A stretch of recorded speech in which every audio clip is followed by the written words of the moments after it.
Joseph Vijay எனும் நான் சட்டப்படி அமைக்கப்பெற்ற இந்திய அரசியல் அமைப்பின்பால்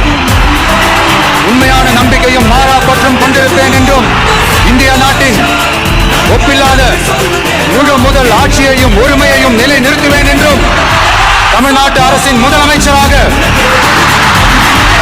உண்மையாகவும் உளச்சான்றின்படியும் என் கடமைகளை நிறைவேற்றுவேன் என்றும் அரசியல் அமைப்பிற்கும் சட்டத்திற்கும் இணங்க அச்சமும் ஒருதலை சார்பும் இன்றி விருப்பு வெறுப்பை விலக்கி பலதரப்பட்ட மக்கள் அனைவருக்கும் நேர்மையானதை செய்வேன் என்றும் பலரிடமோ நேர்முகமாகவோ மறைமுகமாகவோ அறிவிக்கவோ வெளிப்படுத்தவோ மாட்டேன் என்று ஆண்டவன் மீது ஆணையிட்டு உறுதிமொழிகிறேன்.